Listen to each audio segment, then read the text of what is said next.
Hoje vai ser um papo sobre física matemática e teoria de campos com o Ivan. Vamos, vamos esperá-lo entrar.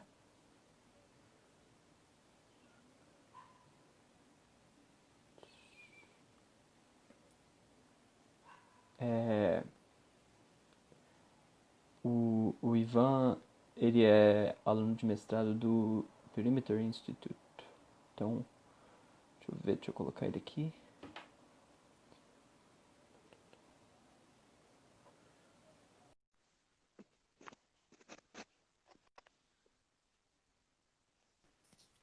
Olá, E aí, Ivan, tudo bom? tudo ótimo. Tudo bem. Como vai? Tranquilo. Então, hoje vai ser então Fiz e Conversa com Ivan Burbano, tá aí, que faz mestrado no Perimeter Institute do Canadá. Fez mestrado no IFT, da Unesp, e agora vai. Fez graduação na Universidade dos Andes, né? Uhum, E exato. agora vai tá terminando o mestrado e vai fazer doutorado em Berkeley. E tu trabalha com física matemática, né? Exato. Então, vamos conversar para ver, para entender um pouco melhor assim qual é a tua pesquisa que tem a ver então com física matemática e teoria de campos, né? O que que é do que se baseia o que tu pesquisa? Então, a minha pesquisa particular agora mesmo é... Então, a coisa mais geral que eu pesquiso, assim, como objetivo geral da minha pesquisa é, tipo, entender o que é a estrutura matemática da teoria quântica de campos, tá? Então, quais que são os objetos matemáticos que entram na teoria quântica de campos, quais são as definições, o que é que dá para provar com esses objetos matemáticos do comportamento geral das teorias quânticas de campos, e o que é que essas descrições matemáticas podem nos ensinar do mundo de nós, né? Entendi. Tipo, teoria de campos, então quando a gente fala teoria de campos, fala de teoria quântica de campos, tipo, o que é o framework que se usa para descrever física de partículas. Isso é uma das coisas que dá para descrever com a teoria quântica de campos. E, assim, dá para descrever muitas outras coisas com a teoria quântica de campos. E, e bom, sim, se você quiser, a gente pode começar falando, não sei, de o que é a teoria quântica de campos. Mas eu acho que já vocês falaram disso em outros lives, né? Ah, sim, sim, muitas lives já Tá. tocou nesse assunto. Ah, Mas só para tá, dar uma pronto. contextualização, assim, vamos dizer, o pessoal usa a teoria quântica de campos, faz contas com essa teoria, né? Mas o que tu olha não é exatamente, o que tu faz não é exatamente fazer computações. Assim, o que eu faço não é exato, não é exatamente fazer computações de um sistema físico concreto, é mais tipo estudar. Bom, primeiro que tudo, o que é uma teoria quântica de campos? Esse é um dos meus focos da minha pesquisa, porque a comunidade física mais ou menos tem uma ideia do que é uma teoria quântica de campos, mas ainda ninguém. Quando o pessoal fala de que é uma teoria quântica de campos, ninguém está falando do mesmo, entendeu?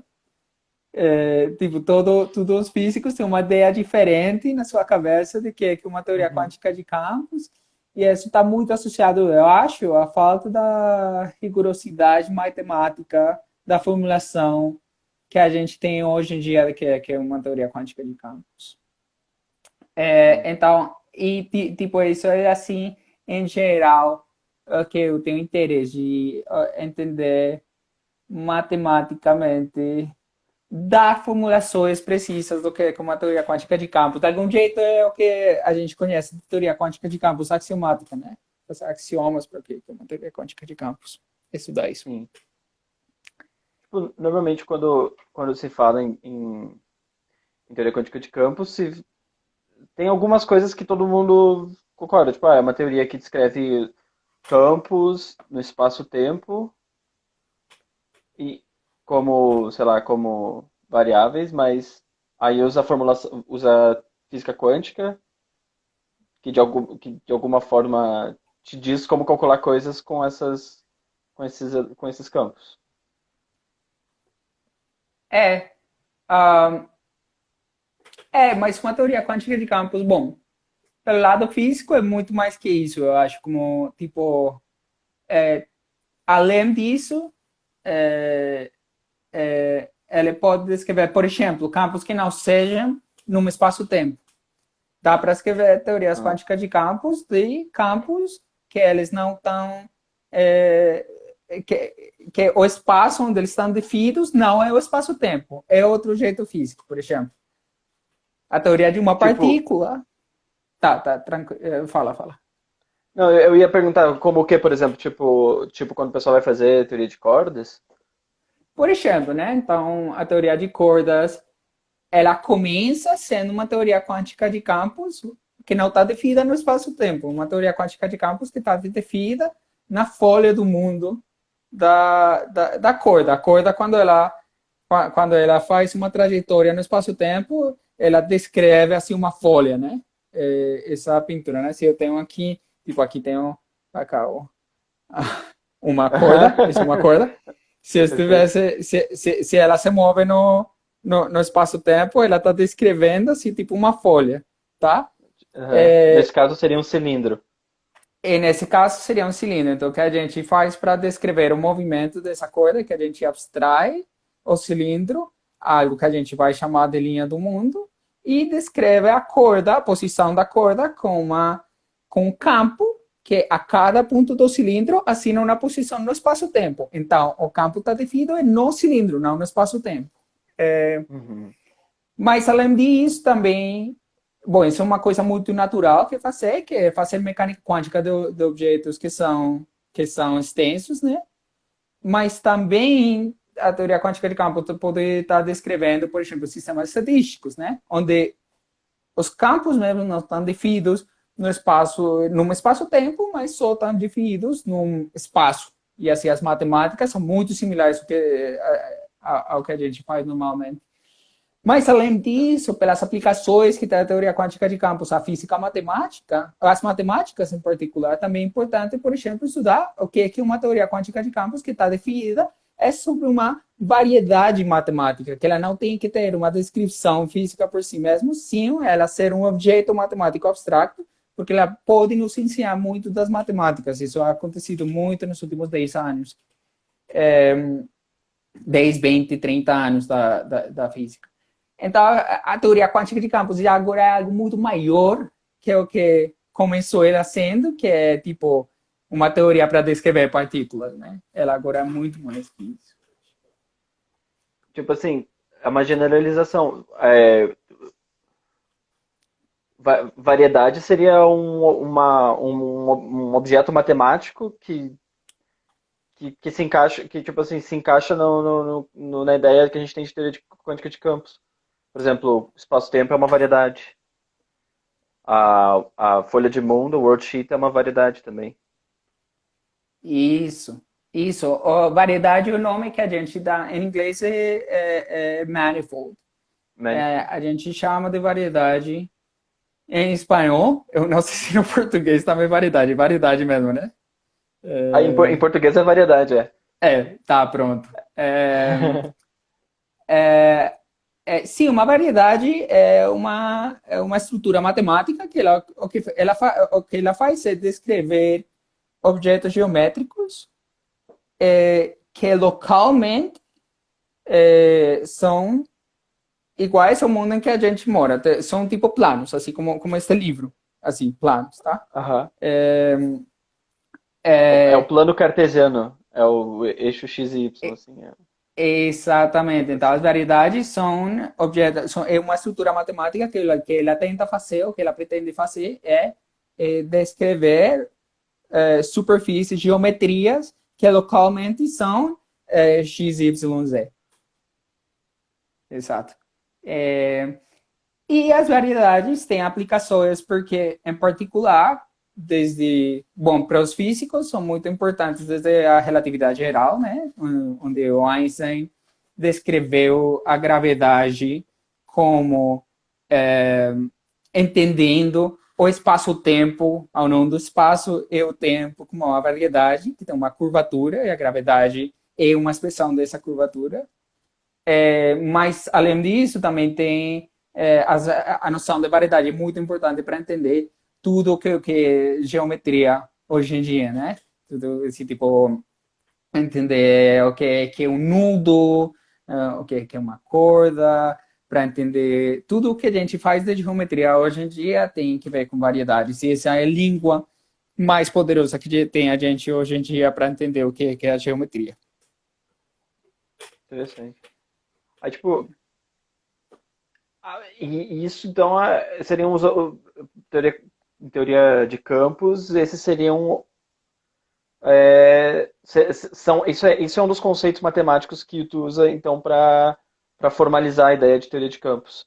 Hum, mas a teoria de É, campos ela é alguma teoria que lida que lida com essas variedades que dá alguma. Eu não sei, tipo assim, o que é além daí, então? Tipo assim, é que eu tô pensando, por exemplo, é, aham. a gente vai. Em algum ponto tem integrais de trajetória, integrais de caminho, path integrals. E isso também é um ponto interessante, acho que no ponto de vista matemático, né? Exato. Então, o que eu me dediquei nesse último ano foi entender melhor uma formulação particular da teoria quântica de campos, que é a formulação com integrais de caminho. Formulação com integrais de caminho é uma formulação muito linda, porque ela fisicamente é muito claro o que ela significa, e ela deixa muito claro o que é a mecânica quântica em geral, o que é uma teoria quântica de campos em geral. Então, tipo, fisicamente, o conceito fica muito claro quando a gente fala de integrais de caminho, tá? É, mas, pelo outro lado, a integrais de caminho não tem uma definição matemática. A gente, como a gente faz cálculos com integrais de caminho, é tipo como os argumentos heuristic, tá? É tipo fazendo joga de símbolos. E, Argumentos heurísticos. Tipo, e tipo, tá, não, continua. então, uma das coisas que eu estava interessado era entender como é que a gente, pelo menos ao nível perturbativo, pode entender o que é uma integral de caminho. Então, sem ter que fazer coisas que não estão definidas matematicamente, e o que é que isso nos ensina em física, e isso foi o que eu fiz, em particular, o que eu estudei foi o formalismo BB, eh, que é um dos Ok. jeitos que a gente tem para entender o que é uma integral de caminho e tudo isso. Tá, tipo, a interpretação física de integrais de caminho que tu fala tem muito a ver com a ideia de mecânica quântica do experimento da fenda dupla, né? Que é aquela É, ideia de que uma partícula ela passa em duas fendas ao mesmo tempo, então tu tem que somar sobre todos os caminhos, né? exato, exato, essa é a ideia, essa é a ideia. Essa ideia. Mas aí isso matematicamente tem um problema porque a gente quando a gente vai estudar o cálculo, a gente sabe que existem as integrais que elas representam somas, né? É. É uma forma diferente. Só que ainda assim, mesmo com essa ideia, essa ferramenta matemática, ela não te dá ela não te possibilita definir rigorosamente integrais de caminho. Exato. Então, qual é que é o problema? Então, as integrais de caminho, como tu falou, é, é uma forma de ver a mecânica. Então, a mecânica quântica, você já falado antes nos lives sobre a mecânica quântica, é em particular os observáveis, os experimentos que a gente faz, não tem um resultado que a gente pode predecir, né? É um resultado estatístico. O melhor que a gente pode fazer é com 30% de probabilidade isso que vai acontecer, tá? Então, isso é muito similar ao que acontece na mecânica estatística. Mas é diferente no sentido de que na mecânica estatística a gente se poderia, ao princípio, dizer com certeza total qual é, que é o resultado do experimento, mas não dá para fazer porque a gente não pode calcular, né? Na mecânica quântica é diferente. Na mecânica quântica por princípio, a gente nunca poderia como predecir o que é que vai acontecer com o experimento, tá? Mas são bem similares em que o que a gente vai pensar, o jeito que a gente vai pensar é que poderia acontecer todos os possíveis resultados, mas com uma probabilidade cada um deles. No caso da física estatística, essa é uma probabilidade real. No caso da física quântica, ela vai ser uma probabilidade que é isso que a gente chama de imaginária. São números complexos, são números que, tipo, a gente tem raiz quadrada menos 1 e tudo isso, certo? Uhum. Então, isso que faz a integral de caminho. A integral de caminho faz essa conexão, onde nos fala que é o que aconteceu do ponto A ao ponto B nesse sistema físico, do tempo A ao tempo B. Bom, aconteceu todo o que pudo ter acontecido, mas com distintos pesos, né? Nos pesos complexos. E é isso que faz a integral de caminho. Agora, isso é uma ideia que não é revolucionária na história da humanidade. Sempre que a gente teve que pensar... Então, é revolucionária para a física. Eu estou falando que, vendo em perspectiva, já tendo essa ideia, a gente poderia pensar, essa ideia é assim, por que é assim? Porque a ideia de integrais... A ideia de integrais. Exato.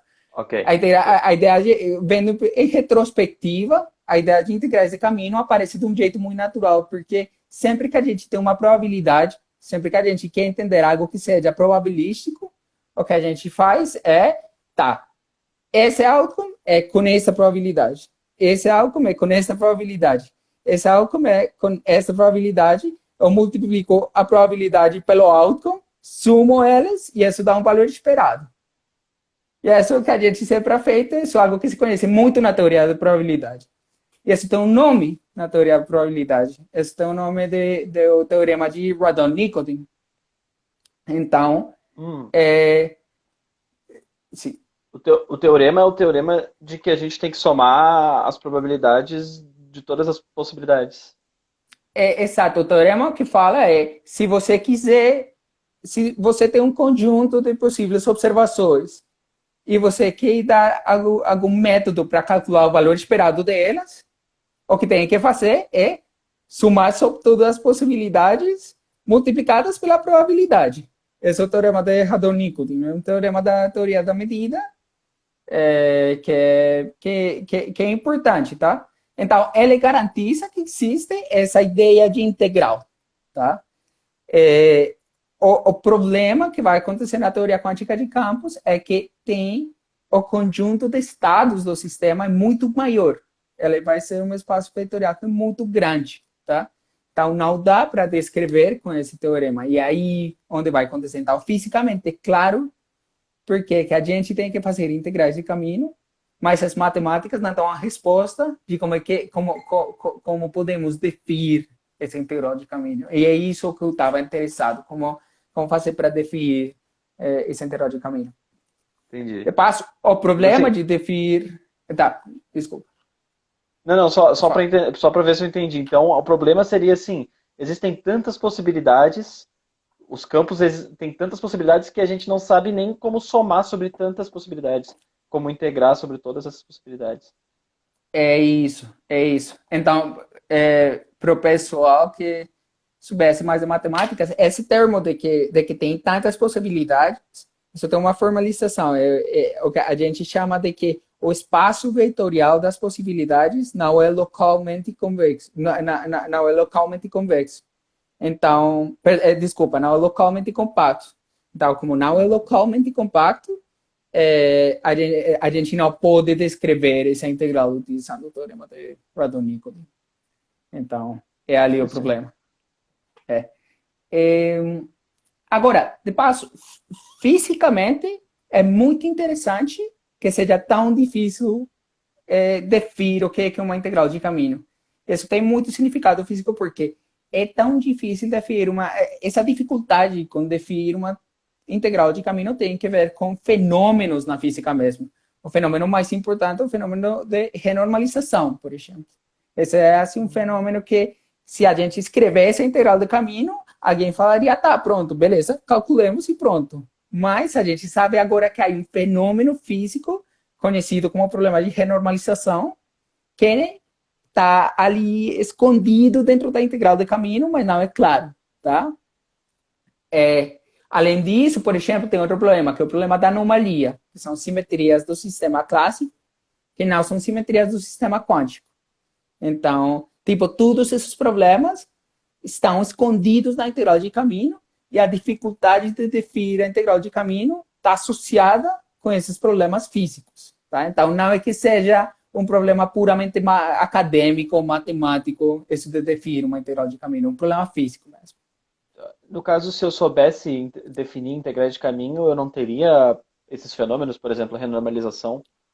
A Não, renormalização, ela vem... eu teria esses fenômenos, mas eu saberia muito bem no que é que são, tá? Ficaria... Ah, entendi. Então, Então, é por isso entender que é integrais de importante. caminho se tu entender integrais de caminho, tu entendeu renormalização, anomalias, ganha Isso, isso. Entendi. tudo Entendi. isso. Exato, exato. Pelo menos essa é a minha ideia, né? E o jeito que eu me aproximo nessas coisas que a gente não entende muito bem agora, hoje em dia, é estudando quais que são as estruturas matemáticas detrás disso. Uhum. É aí onde a minha pesquisa vai.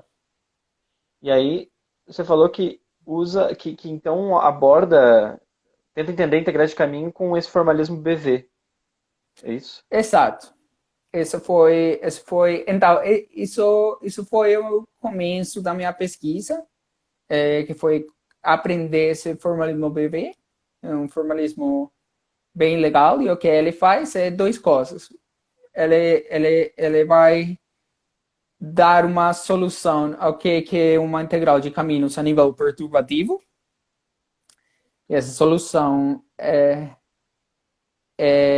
de um caráter... Ele faz uso de uma matemática que se conhece como a teoria cohomológica, mas ele também vai responder o que é uma simetria de calibre. Ele vai tentar responder Hum, como é que essas simetrias acontecem na teoria quântica, o que é uma anomalia, é um bom método para estudar renormalização, tudo isso. entendi. Desse ponto que eu sabia que o formalismo BV ele vem dessa ideia, né? Porque existe essa dificuldade de entender teorias com simetrias de calibre, né? E aí o BV seria uma forma de saber, de resolver esse problema. Mas então, o que eu não sabia é que dava um insight sobre integrais de caminho. Então, isso tem que ver muito com a linguagem que o pessoal usa, tá? É porque ao começo da teoria BV, ela era de fato só para entender o que é uma simetria de calibre. Mas hoje em dia, tipo, depois do trabalho que se ha feito entender qual é que é a relação do formalismo BV com o formalismo BRCT, qual é que é a relação desses dois formalismos com a homologia matemáticas, se é entendido também que é uma jeito de calcular integrais de caminho, em particular, esse é um trabalho, bom, não sei se eu imagino que é original do Kevin Costello, ele ha trabalhado muito nisso, e também a minha outra orientadora, que era Cassia Reichner. E eles dois han trabalhado muito nisso, e isso é o que eu chamo de formalismo BV. O formalismo BV Ok. é tipo esse paquete completo de estudar renormalização, de estudar integrais de caminho, de estudar anomalias, de estudar simetria de calibre e tudo isso. Tu fala que tu olha para integrais de caminho de uma forma perturbativa. O que isso quer dizer? Quer dizer, o que eu sei é que muitas muitas teorias de campos a gente não sabe resolver analiticamente, então a gente tem que fazer uma aproximação, né? Isso seria tratar de forma perturbativa.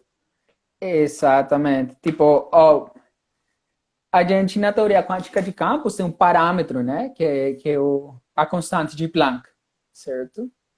Ok? E esse é um número muito menor, certo? E esse número é assim como é muito análogo à temperatura nos sistemas estatísticos, né? Nos sistemas estatísticos as coisas se comportam como suave quando tem temperaturas baixas, certo? Quando a temperatura é alta, certo? O sistema é louco, né? Tá se Aham. movendo assim, de um jeito errado e tudo mais. Assim mesmo é essa constante de Planck. A constante de Planck nos fala qual é que é a escala quântica das coisas, tá? Então, falar resolver coisas de um jeito perturbativo primeiro eu vou resolver achando que a constante de Planck é igual a zero. É decir, não existe a mecânica quântica, vou resolver o problema clássico, tá? Entendi. Depois vou a dizer, não, tá. Se existe a mecânica quântica, então eu vou a fazer uma primeira correção, achando que a H barra é muito, muito menor. Depois eu faço uma segunda correção, achando que a H barra ainda é menor. E assim eu vou construindo uma solução e o que a gente esperaria, que não dá para fazer assim como eu estou falando, é que se eu quisesse ter a solução exata, eu só tenho que pôr o Isso, problema no meu computador e deixar ele correndo até que se acabe o universo, tá? então é tratamento perturbativo, é aproximação na mecânica quântica em si, quer dizer, no aspecto quântico. Exato, exato. Uma Ok. aproximação nos efeitos quânticos. Exato, exato, é assim. Ok. Aí formalismo BV, então ele, vamos dizer assim, ele entende integrais de caminho só fazendo, quer dizer, fazendo essa aproximação perturbativa. Exato, exato, é assim. Ele entende de um jeito perturbativo. Agora, ele está baseado, isso é bem interessante, porque ele está baseado numa equação, que é a equação de Spengler-Dyson. E essa equação é justamente a equação que o pessoal de QCD usa para fazer cálculos não perturbativos. Então, eu espero que o fórmula do meu bebê eventualmente se volte uma coisa não perturbativa, mas hoje em dia, como a gente tem formulado ele, é para fazer cálculos perturbativos. Agora, dá para fazer cálculos não perturbativos. Por exemplo, a Cassia Reichner tem um artigo muito interessante em teoria de Stein-Gordon, e nessa teoria, eles, a partir do fórmula BB, conseguiram chegar a uma teoria não perturbativa, em particular uma teoria no esquema do Higg, de Algebraic Quantum Field Theory. Então Hum, também é dado, mas a gente ainda não consegue fazer isso para todas as teorias. tipo assim, tratar de forma perturbativa é uma forma de computar coisas, mas não é um princípio do formalismo PV. Tá, isso é um bom jeito de pôr as coisas. Tipo, como moralmente, o fórmula do meu bebê dá para calcular coisas de um jeito não perturbativo, mas no momento de fato provar teorema, de fato fazer cálculos, a gente só consegue fazer de um jeito perturbativo. Entendi. É, Aí, é tipo, assim. e daí o que seria, por exemplo, aí, eu não sei se essa é uma coisa que vale a pena explorar, mas então fala, tipo assim, a gente poderia discutir o que são esses fenômenos de renormalização e anomalias, talvez desse ponto de vista. Tá. Então, vamos começar pelo fenômeno da anomalia, tá bem? Ok. Tá, pronto. Oh, então, um fenômeno da anomalia numa teoria clássica, ela pode ter umas simetrias, tá? Uhum. Ela pode ter umas simetrias como, tipo, as leis do universo são as mesmas aqui na Terra que na Lua. Essa é uma simetria das leis da física, tá? Elas são iguais, igualzinhas, aqui na Terra que na Lua, que no Sol, que na galáxia mais perto, tá? Sim. Ok. E Isso seria um exemplo de simetria.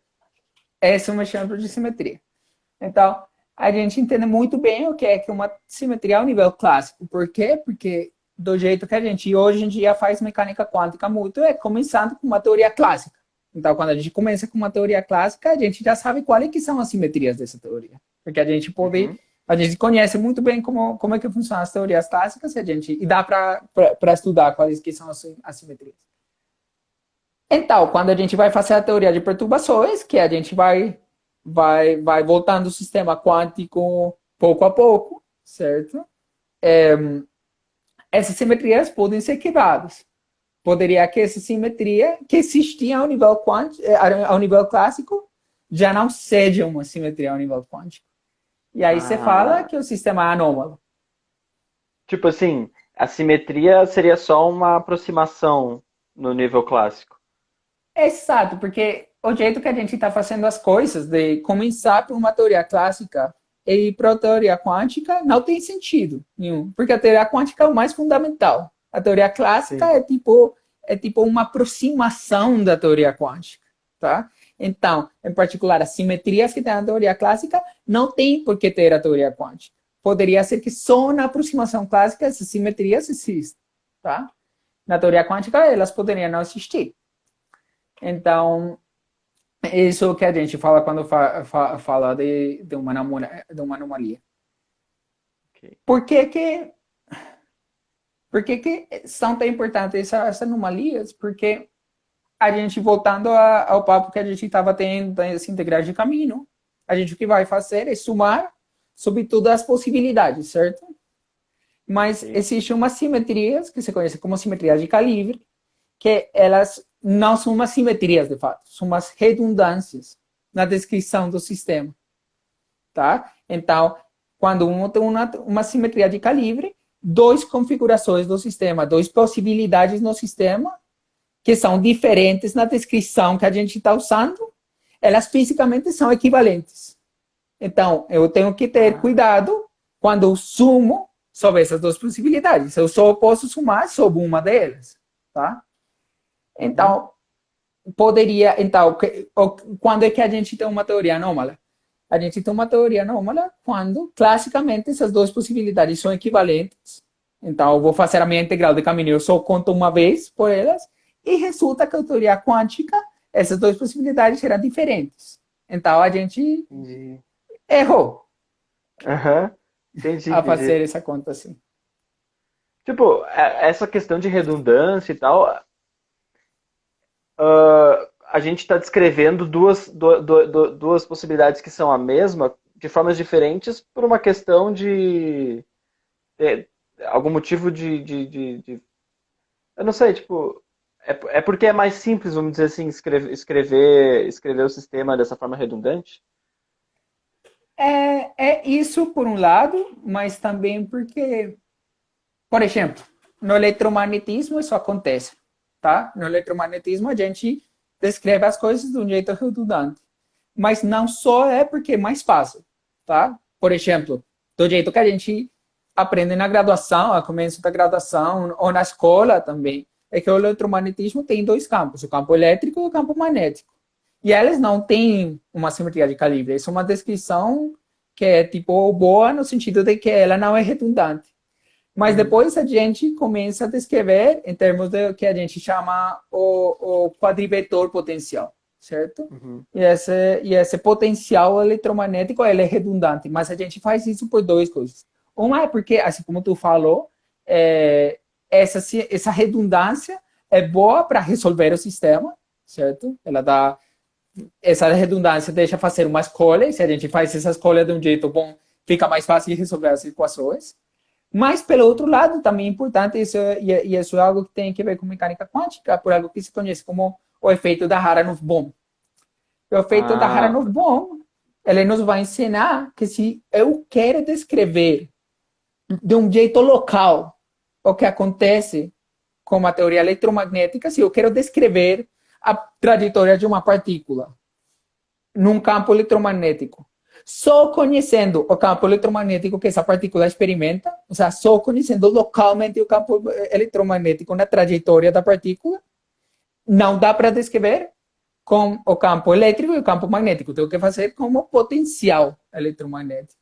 Tá? Então, descrever com redundância é muito importante para poder estudar uma teoria quântica de campos de um jeito local, que é um dos princípios fundamentais da teoria quântica de campos, descrever as coisas de um jeito local. Entendi. Tem a ver com localidade.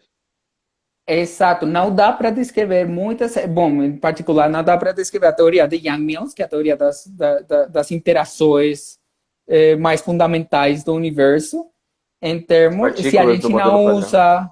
Exato. E se a gente não usa simetria, redundância.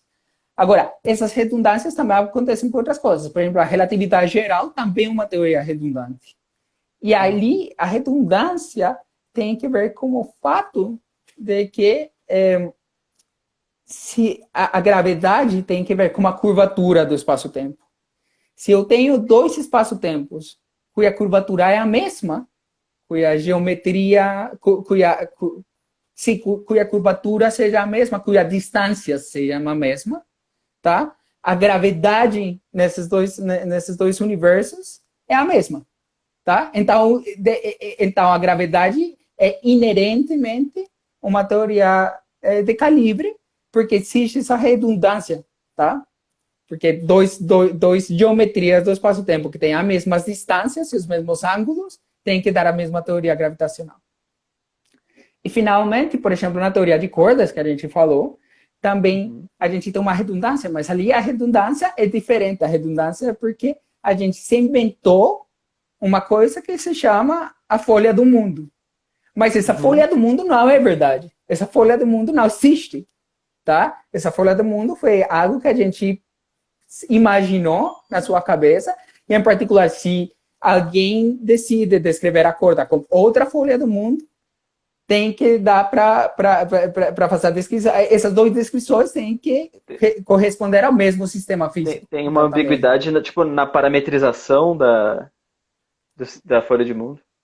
Esse é um jeito de ver, ou tem uma ambiguidade no que a folha do mundo mesmo é. Tipo, a gente estava falando que a folha do mundo poderia ser um cilindro, mas se eu quisesse, eu também poderia fazer que a folha do mundo fosse assim, tipo este copo, tá? Se ele não estivesse fechado aqui e aqui, esse também. E ele não é um cilindro, né? Porque ele aqui tem essa curvatura aqui, certo? Então, certo. Sim. Tem uma ambiguidade na curvatura, vamos dizer assim. Na forma da folha do mundo. Topologicamente, a gente sabe que tem que ser tipo um cilindro, mas as outras características dela são redundantes.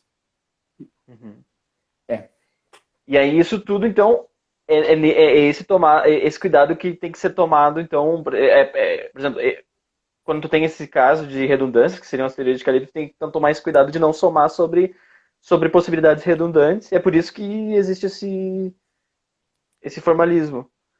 Exato. Exato, esse formalismo VV. Então, o que ele faz é, tipo, existem vários métodos para não somar, assim, muito. O formalismo VV é o método mais geral que existe hoje em dia, tá? E nesse formalismo vão acontecer muitos fenômenos. Vão acontecer os campos que a gente chama de campos fantasmas, vão acontecer os campos que a gente chama de anticampos, e todos eles são objetos matemáticos que a gente introduz para estudar isso. E o lindo do formalismo VV é que ele dá para resolver, para estudar teorias de calibre que são muito complicadas, tá?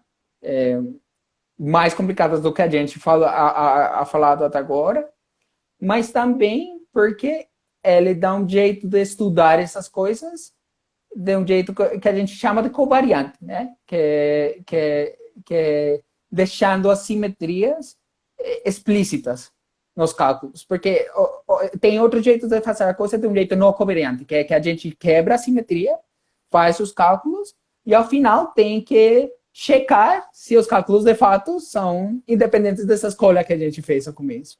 O formalismo VB deixa ao princípio, né? Ao princípio deixa fazer esses cálculos sem fazer uma escolha, pelo menos em espírito. Uhum. E aí, bom, aí a anomalia seria então essa coisa que tu explicou, de tipo assim, a gente pode pensar que duas possibilidades equivalem ao mesmo caso, mas classicamente, mas quanticamente elas podem não ser mais mesma trajetória. Mas Exato, isso tranquilo, tranquilo, fala, desculpa. não, beleza, daí tipo, vamos dizer, então a gente entende que isso é o problema da anomalia, que então tu pode entender mais claramente quando essa definição de integrais de caminho com formalismo BV. E dá E, para entender muito claramente conforme o bebê. Exato. e aí o outro ponto seria que tu comentou, não sei se é um ponto importante também, é o da renormalização. Então, o problema da renormalização é um problema que tem que ver com o fato de que, ao começo, uma teoria quântica é, é, ela depende de uma escala a que a gente está olhando para as coisas, uma escala na que a gente está fazendo o experimento. Não todas as teorias quânticas fazem isso, mas a maioria, tá? Ok. E o problema da renormalização tem que ver com, dada uma teoria que eu estou entendendo numa escala, como é que essa teoria se vê em outras escalas, tá? E como é que eu faço para que todas essas teorias sejam consistentes entre elas, tá? Uhum. Então, isso é o que se chama grupo de renormalização, que é tipo, eu começo com uma teoria que está numa escala e eu quero entender a física em escalas mais grandes. Então, com o grupo de renormalização, o Escala que eu que tu posso fazer? fala, posso pensar em escala de tamanho mesmo. Por exemplo, eu estou no tamanho do átomo e aí eu vou pro tamanho do núcleo. Desculpa. Exato.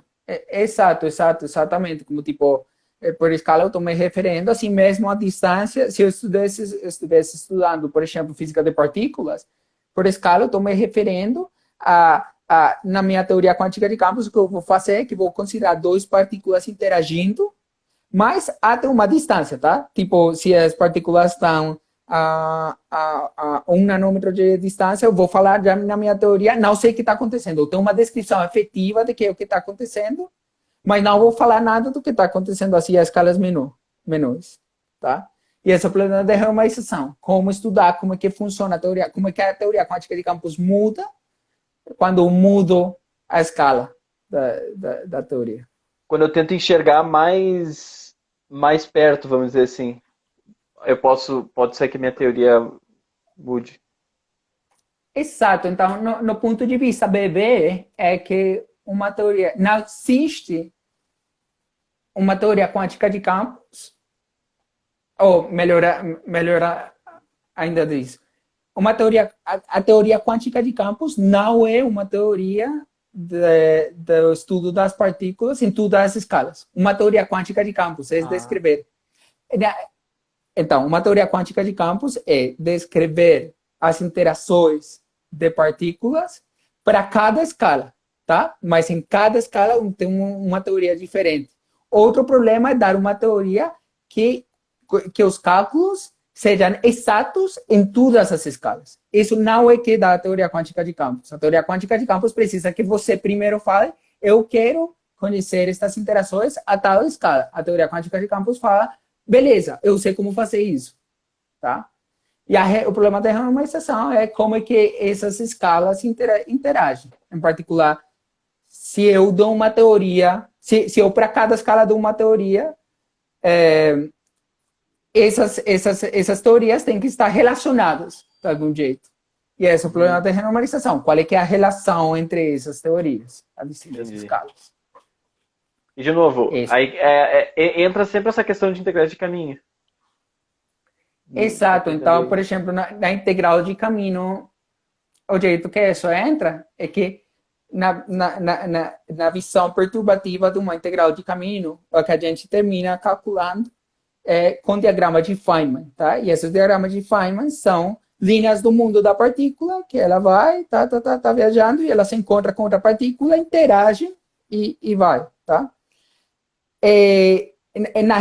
nos processos na renormalização, que acontece que as partículas estão viajando, elas vão se encontrar, e quando ele chega a certa distância, aparece uma caixa negra, tá?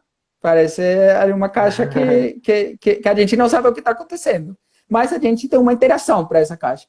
E depois outras partículas saem. E é assim que se vê na integral de caminho esse problema de renormalização. Sim, tipo assim, o que acontece dentro da caixa preta ali, daquilo que a gente não sabe onde ocorre, a gente não pode somar sobre tudo que acontece. Todos os caminhos que passam por dentro daquilo que a gente não sabe, a gente considera como os mesmos? Ou... Não, a gente nem tenta descrever, a gente dá uma descrição efetiva. Isso é com algo que se conhece ação de interação a tal escala. Ação de interação nessa escala descreve o que está acontecendo nessa escala. E a teoria quântica de campos não dá para descrever o que está acontecendo ali dentro. Okay. Tá? Como, e aí, se eu quiser olhar para uma... Tipo, se eu quiser olhar para uma teoria mais perto, aí eu vou olhar e vou ver,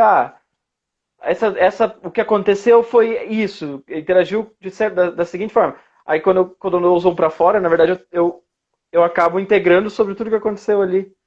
Exato, isso é a filosofia, que é o que a gente está fazendo, integrar sobre tudo o que poderia acontecer ali dentro. Isso que faz a integral de caminho, tá? Você fixa a escala e a teoria quântica de campos, de algum jeito, integra tudo o que está acontecendo nessa escala, como as escalas menores que essa escala. Assim. É assim. Exato, sim, é isso.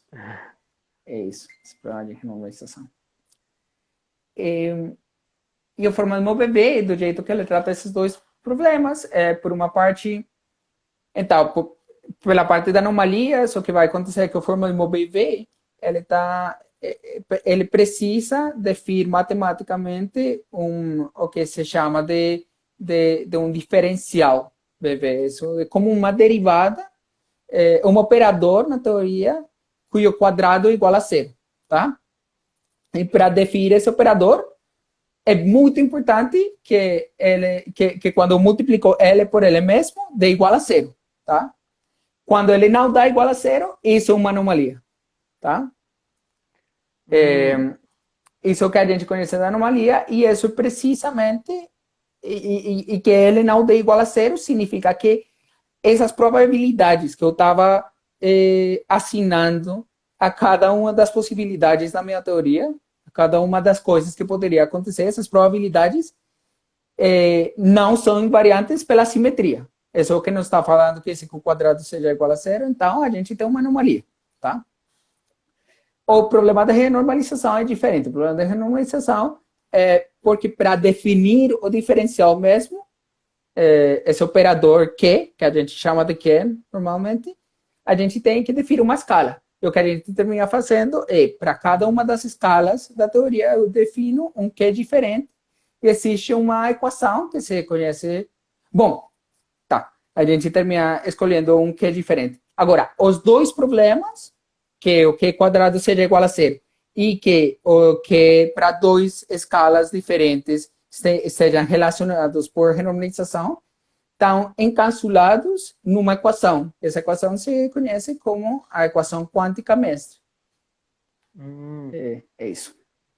Equação quântica mestra. Tipo... Seria bom, assim, a equação... fez uma tradução. Faz sentido. Essa é a equação, vamos dizer assim, a equação central assim, do formalismo BV. E aí, se tu olhar para esse formalismo, a partir dessas definições disso, tu consegue, então, tipo assim, sei lá, definir o que é a integral de caminho. Exato. Eu consigo definir... Então, definir o resultado da integral de caminho. Então, na física, a gente tem duas coisas que a gente gosta de estudar, né? A gente tem uma coisa que são os observáveis, que são os experimentos que eu posso fazer, e a outra coisa são os estados, que é a informação que eu preciso para, dado um experimento, descrever qual é que é o resultado desse experimento, tá?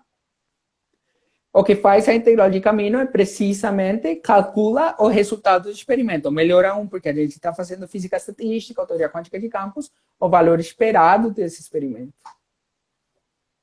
O valor meio, né? Desse experimento. Sim,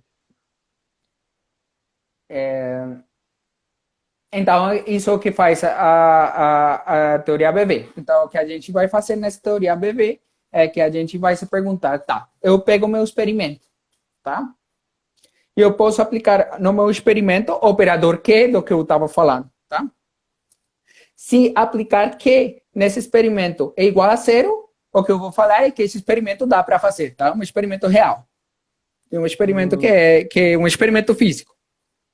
E depois eu pego outro experimento, tá? E eu vou falar, tá, esses dois experimentos são iguais e a minha definição desses dois experimentos ser iguais é que agindo sobre eles dois, não, desculpa, é que eles dois diferam por o que a gente chama de uma imagem de Q, tá? Então, que o experimento 1 menos o experimento 2 seja Q de algum outro experimento. E esse é o conceito de cohomologia. E quando a gente calcula essa cohomologia, o que resulta é que todos os experimentos que são equivalentes têm o mesmo valor esperado. Então, como é que eu calculo o valor esperado? Calculo todos os experimentos que são equivalentes e, em particular, nesse experimento, um deles vai ser um múltiplo do experimento não fazer nada. E esse múltiplo é o meu valor esperado. Esse é o jeito que a gente calcula em BV. Pelo menos essa é a intuição do que está acontecendo. pode crer. Essa parte é um pouco mais. Começa a ficar um pouco mais abstrato, né? O que que é o que é o que, de alguma coisa assim, mas, mas é tipo assim. Tu falou antes que um experimento ele é real, ele pode ser feito quando o Q dele é zero. É isso? Exato. Exato. Entendi. Exato. E, Exato. ok. Bom, falar que ele pode ser feito é muito irresponsável da minha parte, porque eu não sei o que é um experimento, nunca eu não he feito experimentos faz muito tempo atrás, mas pelo menos ao princípio ele poderia ser feito no sentido de que ele satisfaz as simetrias da teoria e tudo mais. Sim, sim. Posso pensar assim que seria como se fosse né, no que a gente estava falando de ser redundante ou não, seria como que é um experimento que é um fenômeno físico que ele não é redundante. Não, não, acho que não tem a ver com isso, né? Não, tem que ver. Por exemplo, uma das coisas que o experimento tem que satisfazer para que Q dele seja igual a zero é que esse experimento não dependa da redundância, tá? Então, que se eu pego duas possibilidades redundantes, o experimento deu o mesmo. Melhor ainda, que o experimento não me permita distinguir entre essas duas possibilidades. Porque se eu vou falar que eu tenho uma redundância, dizer que as duas possibilidades são equivalentes, e depois eu faço um experimento que distingue entre elas duas, então eu estava errado, as possibilidades não são equivalentes. Tá? Então isso é mais ou menos o que está fazendo esse operador Q. Esse operador Q está me medindo se eu de fato posso, se o experimento de fato é compatível com as simetrias do problema. Sim. Tudo isso me leva a pensar numa coisa que eu não sei se está correta, mas que o problema de como definir uma integral de caminho está relacionado com essa questão de redundâncias. Tá De muito uma. relacionado. Da- Tá muito relacionado, tipo, esse é um dos problemas mais grandes em definir integrais de caminho. Tipo, em teorias que não têm redundâncias, ainda não dá para falar de que é uma integral de caminho, tá? Então, não é que o problema da integral de caminho seja o mesmo que o problema das redundâncias, mas teorias com redundâncias são muito mais difíceis. É muito mais difícil definir uma integral de caminho nessas teorias. Uhum. De Mas fato. ao mesmo tempo, se tu usar, por exemplo, coisas como formalismo BV, tu consegue definir de uma É, certa forma integrais de caminho. é, exato, o pessoal consegue pelo menos dar uma definição do que é a teoria. Daqui a que a gente possa fazer os cálculos já é outra coisa, né? A gente pode fazer cálculos e dá para fazer muitos cálculos, de fato. uma das coisas boas do Fórmula MoBB é que é uma teoria axiomática perturbativa, tá? Ela não tenta entender o que toda a teoria quântica de campo. Então, tipo, se o pessoal que faz física consegue calcular algo, pelo menos ao princípio, o pessoal que faz Fórmula MoBB também vai conseguir, tá? Entendi. Mas ainda vai ter o problema de que a gente não pode fazer gravidade quântica, tá? Porque tem os mesmos problemas que as teorias que não faz fórmula no bebê, tá? Não, não é que a gente tenha feito assim, uma coisa mágica que vai permitir resolver os problemas, mas sim dá um insight especial o que são essas teorias. Sim. Ivan, faltam 5 minutos para fechar 1 hora aqui. Então, estamos indo para o final. Eu já vou te agradecer por ter aceitado aí participar da live e tal. Ah, já deu para falar bastante coisa. Eu gostei de conversar sobre esses tópicos de teoria de campos e mais esse lado de formalismo matemático, assim, quer dizer, sobre esse ponto de vista, né? Então, valeu. Não, muito E obrigado. Eu te agradeço pelo convite. não sei se tem alguma coisa a mais que tu queria falar. Se tá bem, eu só queria falar para o pessoal do Brasil que está assistindo agora que a gente, o pessoal aqui do Perimeter, tem uns seminários que se chamam de é, Seminário de Física Teórica Ibero-Americano, tá? Vocês podem procurar no Facebook ou CIFT, é mais, eu posso escrever acá nos comentários, Ah, sim. CIFT, host. Então, ali nesses seminários, a gente está fazendo seminários, são seminários para estudantes de física teórica. Agora a gente está fazendo em espanhol, mas a gente já teve o pessoal do Brasil dando palestras lá. Então, Uhum. para todas as pessoas que quiserem, por favor, se inscrever ali no Facebook, encaminhar uma mensagem para mim e vocês podem dar uma palestra em inglês ou em português, o que vocês quiserem, tá? Pô, legal. Acontece toda semana? Acontece tudo às semanas, nas sextas. Nas sextas do Brasil são as 4 horas. Nas sextas são as Às quatro 4 horas. horas. Do São Paulo, provavelmente. Sim, sim, sim. Legal, legal. Então aí é SEIFT, né? Essa No Facebook? sim, em espanhol é Seminário Estudiantil Ibero-Americano de Física Teórica. Legal. É o pessoal assim, tipo, da América Latina e o pessoal da Espanha também Exato, e por isso que participa. exato, para o pessoal da América Latina, para o pessoal da Espanha, também, bom, a gente está esperando que chegue mais pessoal do Brasil. Pessoal do Brasil também, pode crer. Exato. Esse é bem legal, é para estudantes, é bem suave, assim, dá para fazer perguntas no meio do seminário, e tudo, e são temas bem legais. Não são assim, tanto de nível de pesquisa, são mais para, se alguém quiser entender de teoria de grupos e tudo mais. E também, se vocês quiserem, a gente também tem um site em YouTube para que vocês possam assistir às palestras que já aconteceram. Legal, legal. Bom, Então,